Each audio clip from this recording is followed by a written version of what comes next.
さあ、今日もプロ野球シネマ、始めていくよ。今回お送りするのは、埼玉西武ライオンズ。来年の2025年で、創設75周年を迎えるライオンズ。これまでどんな歴史をたどってきたのか。それでは、上映開始していくよ。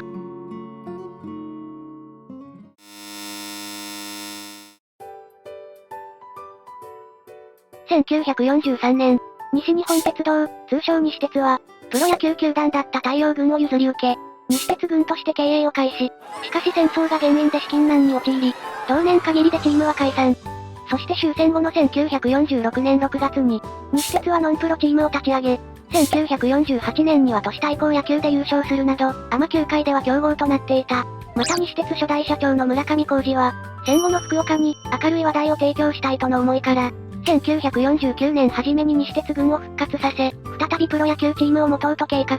しかし、西鉄軍の解散で球団は消滅扱いになっていたこともあり、西鉄は日本野球連盟に復帰願いを出すが、連盟が活動を停止した1944年まで存続していなかったことを理由に、1949年の3月に日本野球連盟から復帰申請を却下。ただその後同年のオフにプロ野球再編問題が発生。当時1リーグ体制だった連盟が、セリーグとパリーグの2リーグに分裂。これをチャンスと捉えた村上は、再びプロ野球への進出を図り、福岡県福岡市で西鉄クリッパースを結成し、11月26日にパリーグへの加盟を果たす。選手はノンプロとしての西日本鉄道チームから、初代監督となる宮崎要をはじめ、九州地方のノンプロ選手、佐賀出身の川崎、福岡出身で前年南海で20勝を挙げた竹末や野口など、九州出身のプロ球界の有力選手を招集。1950年のシーズンは、チームがアマチュア出身の選手が中心だったことや、エースとして期待された川崎が、初登板のオリオンズ戦で肘を故障するなどし7球団中5位。その後、1951年1月30日に西鉄クリッパースは、西日本パイレーツを吸収合併し、西鉄ライオンズに改名。そして当初はパイレーツの監督に就任する予定だった、三原治が総監督に就任。ただ合併については、クリッパース出身選手の反発が強く、上層部からも、クリッパースの選手を使えと介入。しかし総監督の三原は反発せず、使い続けることで、クリッパースの選手が戦力にならないことを証明させ、不満を持つ選手がいれば他球団に放出、解雇を行い、この年は首位の南海と 18.5 ゲーム差の2位に終わった。1952年シーズン途中に、契約が難航していた東急の大下博をトレードで獲得。この年は首位と 8.5 ゲーム差の3位。1953年には4位に終わるも、中西太が、ホームラン王、打点王、最多安打、そしてトリプルスリーも達成。また川崎が最多勝、最優秀防御率を獲得。1954年は開幕から11連勝で首位に立つも、南海と首位争いを繰り広げ、最終戦で阪急に勝利したことで、西鉄の初のリーグ優勝が決定したよ。しかし、日本シリーズでは中日に3勝4敗で敗退。1955年には6月4日の近鉄戦で、大津が球団初のノーヒットノーランを達成。1956年にも南海との首位攻防となったが、10月6日の阪急戦に勝利したことで、2年ぶりにリーグ優勝を達成。そして巨人との日本シリーズでは、4勝2敗で勝利し、初の日本一を達成したよ。1958年は序盤から首位を走った南海を逆転しリーグ3連覇。そして3年連続での巨人との日本シリーズでは3連敗の後、稲尾の交代で4連勝を飾り3年連続の日本一。その頃稲尾をはじめとして当時西鉄の主力には、大下、中西、豊田、扇、高倉らを擁し、野節軍団と呼ばれたよ。1959年は野手陣の故障、投手陣は稲尾と島原以外2桁勝利投手がおらず4位。1961年には稲尾が7月11日までに、プロ野球史上最速の20勝に到達。その後稲尾はシーズンの半分以上の78試合、404イニングを投げ、日本プロ野球タイ記録となる42勝、353奪三振のシーズン日本プロ野球記録を樹立。しかしチームは2年連続3位に終わり、川崎が監督を辞任。そしてシーズン終了後、選手兼任監督の中西、選手兼任助監督の豊田、選手兼任投手コーチの稲尾による、青年内閣が誕生。1962年は前年に続き3年連続の3位。オフにトヨタがスワローズへ金銭トレードにより移籍。1963年は9月末から9連勝で一時南海に並び、10月19、20日の近鉄戦ダブルヘッダーでそれぞれ勝利し、5年ぶり5度目のリーグ優勝を達成。巨人との日本シリーズでは3勝4敗で敗退。1964年は8年連続20勝の稲尾が5勝で0勝2敗。井上がノーヒットノーランを含む17勝。田中が15勝を挙げるものの、5年ぶりの B クラスとなる5位。1966年には、球団史上初の完全試合を達成した田中が23勝。11勝で最優秀防御率を獲得した稲尾の投手陣に比べ、打撃陣は振るわず2位に終わるよ。1967年は8月末に一時5位へ転落。打撃陣は低調だったが、この年最多勝となった池永ら投手陣の活躍で2位。そしてこれが西鉄最後の A クラスとなったよ。1968年は池永が2年連続23勝を記録するも、チームは4年ぶりの5位。1969年5月に、9連敗で中西が一時監督を休養。最終的には5位でシーズン終了。しかしこの年の10月、長安が八百長行為を行ったとして、永久追放処分。そしてこれが、黒い霧事件の発端となったよ。またこの年限りで稲尾が現役引退し、監督に就任。1970年の開幕直前、前年に追放された長安が、池永ら西鉄の6選手が八百長を行っていたと暴露。そして5月25日にコミッショナー委員会により、池永、与田、増田らに永久追放処分がおり、西鉄は戦力を大きく低下。そのような状況の中で、投手では東尾、三輪、打者では東田、竹之内ら若手を起用。シーズンは東尾が防御率5点台ながら11勝を挙げるも、チームは首位に34ゲーム差をつけられ球団初の最下位。1971年は巨人から移籍した高橋が14勝を挙げるが、東尾と川原がともに16敗でリーグ最多敗となり、首位とは 43.5 ゲーム差の2年連続最下位。1972年、東尾が300イニングを投げ18勝。加藤が17勝を挙げ新人王を獲得するが、2年連続全球団に負け越し、首位と32ゲーム差で3年連続の最下位。それが原因か、観客動員数も激減するなど経営が悪化し、西鉄は球団経営を手放すことになったよ。1972年、ゴルフ場開発会社の太平洋クラブと提携し、球団名を太平洋クラブライオンズへ変更。1973年からパリーグは全校期制度となり、前期は4位、後期は5位に終わり通年で4位。オフには、メジャーで382本塁打を放ったフランク・ハワードを獲得。1974年、期待されたハワードは開幕戦に出場しただけで離脱。そして5月にアメリカへ帰国。結果前期3位、後期4位と通年では4位に終わり、シーズン終了後、稲尾は監督を解任されるよ。後任には太陽からトレードで獲得した、江藤を選手兼任監督としたよ。1975年、新監督による、打撃重視の打ち勝つ方針で、ロイ、ペティンソンらを擁し、山賊打線と呼ばれるようになるよ。前期は2位、後期は4位で、通年では8年ぶりとなる A クラスの3位となり、ロイは本塁打王、ベクが首位打者、東尾が最多勝を獲得したよ。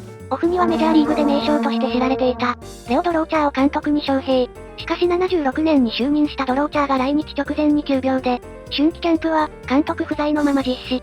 その後、オープン戦までには来日できることだったが、再び健康状態が悪化、などの応答に業を煮やし、球団側は契約を解除。そのため、ヘッドコーチの紀藤が緊急昇格し監督に就任。この年は全校期とも6位の最下位に終わっているよ。また10月に球団名が変更され、1977年シーズンからクラウンガスライターと提携し、球団名をクラウンライターライオンズに変更。シーズンは山下がチームトップの12勝を挙げるものの、エースの東尾と古賀が揃って不調。打撃陣は本塁打129本でリーグ2位だったが、通年では2年連続の最下位。またドラフト会議では、法政大学の江川を指名するも、入団を拒否。紀藤監督が辞任し、後任には根本が監督に就任。1978年は真由美や立花など、若手が台頭しレギュラーに定着。シーズンは5位となったよ。そしてオフに、球団は西武鉄道グループの国土計画に買収されることになり、球団名を西武ライオンズに変更。また本拠地を埼玉県所沢市へ移転。そして新本拠地球場の名前が、西武ライオンズ球場に決定。また球団社長は新球団の目玉として、ロッテから野村、山崎、阪神から田淵を獲得。1982年、この年より監督に就任した広岡のもと、チームの改革を実施。その効果はすぐに現れ、前期優勝を果たし、プレーオフでは、後期優勝の日本ハムを3勝1敗で制し、19年ぶりのリーグ優勝を達成。日本シリーズでは中日を4勝2敗で破り、チームとして24年ぶり、西武としては初の日本一を達成するよ。1983年は序盤から首位を独走し、2位と17ゲーム差をつけ、2年連続のリーグ優勝。また日本シリーズは巨人に4勝3敗で勝利し、2年連続での日本一を達成したよ。1985年は中日から他をトレードで獲得。シーズンは5年目の秋山。投手陣では2年目の渡辺、4年目の工藤が、主力投手となるなど若手が台頭。チームは2年ぶりのリーグ優勝を果たすが、阪神との日本シリーズでは2勝4敗で敗退。シーズン終了後、広岡監督が自身の健康問題などを理由に辞任。そして後任には、バッテリーコーチを務めた森が就任。またこの年のドラフトで、PL 学園の清原を6球団競合の末に、交渉権を獲得。1986年はルーキーの清原らの活躍で、2年連続のリーグ優勝。日本シリーズでは、広島と対戦し、3連敗した後、第5戦から日本シリーズ史上初の4連勝で逆転勝利し3年ぶりの日本一。1988年は開幕から勝ちを重ね、2位と2厘差で4連覇を達成。日本シリーズでは4勝1敗で中日に勝利し、3年連続の日本一。1991年は開幕から8連勝を果たし、最終的に2年連続のリーグ優勝。日本シリーズでは広島と対戦し、先に王手をかけられるも、逆転で広島を破り2年連続の日本一。1993年にはデストラーデがメジャー復帰のため退団。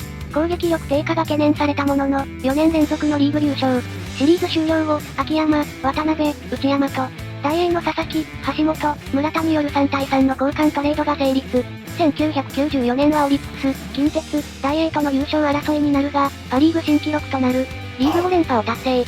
1997年には、松井、高木、トヨタといった若手の台頭もあり、3年ぶりにリーグ優勝。1998年、チームは日本ハムとの首位争いを制し、リーグ2連覇を達成。またこの年のドラフトでは、横浜高校の松坂を1巡目で指名し、日本ハム、横浜との競合の末に交渉権を獲得。1999年、松坂は1年目にして、最多勝となる16勝を挙げ新人王を獲得。しかしチームは2位でシーズンを終えたよ。2001年は松坂が3年連続の最多勝となる15勝。西口が14勝、来日2年目のシューミンチェが11勝を挙げ活躍するも順位は3位。2002年、開幕直後から首位を独走し、2位に 16.5 ゲーム差をつける大差でリーグ優勝。また個人記録では、10月2日にカブレラが、当時の日本プロ野球タイ記録の55本塁打を記録。2004年は松井のメジャー移籍、開幕から主砲のカブレラの長期離脱があったものの2位。この年に導入されたプレーオフ第1ステージで、日本ハムを2勝1敗で破り、第2ステージでは、大英を3勝2敗で破り2年ぶり、20回目の優勝を達成。日本シリーズでは中日と対戦し、4勝3敗で12年ぶりの日本一に輝いたよ。2006年には、首位の日本ハムと1ゲーム差の2位。そしてオフに松坂が、レッドソックスに移籍したよ。また2008年より球団名を、埼玉西武ライオンズと変更されることが決定。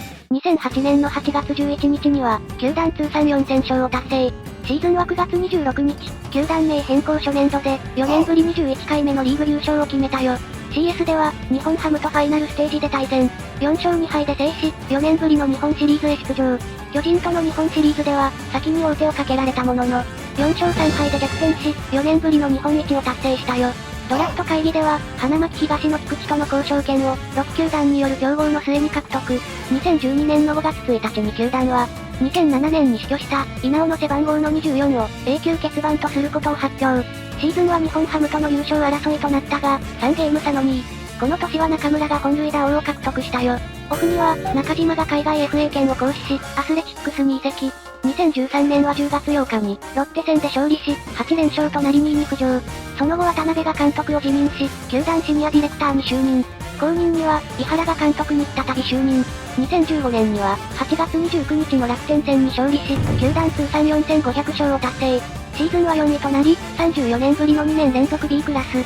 またこの年秋山が、シーズン216安打の日本記録を樹立。2017年には、7月21日から西鉄時代以来59年ぶりの13連勝を達成。シーズンは2位となり、4年ぶりの A クラスとなったよ。この年は外崎が、3年目でレギュラーに定着。山川が4番に座り、福地狩り最優秀防御率と最多勝。新人の源田が56年ぶりとなる、新人でのフルイニング出場を達成し、新人王を受賞。また秋山が首位打者を獲得したよ。楽天を退団した松井が、テクニカルコーチ兼外野手として復帰。2018年は、球団記録を更新する本拠地開幕から9連勝。打撃陣が奮起し、9月30日20年ぶり、22度目のリーグ優勝が決まったよ。そしてこの年、松井が現役を引退し、オフに菊池が、ポスティングシステムでマリナーズに移籍。2019年は序盤に故障者が相次ぎ最下位となるも、打撃陣が奮起し、首位と 8.5 まで開いていたゲーム差が、9月11日のソフトバンク戦に勝利し、首位となり、9月24日のロッテ戦に勝利し、2年連続23度目のリーグ優勝。さらに山川が2年連続の本塁打王、中村が4度目の打点王、森が首位打者、金子が2度目の盗塁王、秋山が4度目の最多安打を受賞。オフには中日を退団した松坂が、14年ぶりに復帰。秋山がレッズに FA 移籍。2021年、この年に開催された東京オリンピックの日本代表に、平と源田が選出。シーズンは79年以来、42年ぶりの再開。そしてこの年、松坂が現役を引退したよ。2022年には、8月28日に球団通算5000勝を達成。シーズンは、楽天との争いを制し3位。水上と平が、最優秀中継ぎのタイトルを受賞したよ。そして辻監督の退任が発表され、後任にはヘッドコーチの、松井が就任。また森がオリックスに FA で移籍。2023年には、この年開催された WBC に、源田と山川が選出。シーズンは5月から山川が不祥事により謹慎を受け離脱。最終的に5位に終わったよ。オフには謹慎中の山川が FA 権を行使し、ソフトバンクに移籍。楽天から戦力外通告を受けた銀次郎が、6年ぶりに復帰。また現役ドラフトで広島から中村優太を獲得。2024年の1月に、山川の人的保障でソフトバンクから開能を獲得。開幕直後こそ3カード連続勝ち越しを決めたが、野手陣の低迷と中継ぎ陣の乱調が重なり、4月14日には最下位に転落。そして交流戦前の5月26日のオリックス戦を最後に、松井監督の休養が決定。監督代行には GM の渡辺が就任したよ。また6月15日の DNA 戦に敗戦したことで、交流戦2年連続の再開が確定。8月1日のロッテ戦に敗戦し、プロ野球ワースト記録となる、同一カード開幕14連敗。そして8月30日の日本ハム戦で敗戦し、CS 進出が完全に消滅し、2年連続の B クラスが確定。さらに9月10日の日本ハム戦に敗れ、3年ぶりのリーグ再開が確定したよ。最終的にこの年は、球団ワースト記録を次々と更新。これにより監督の渡辺が退団を表明し、新たに2軍監督の西口が、1軍監督に就任することが発表されたよ。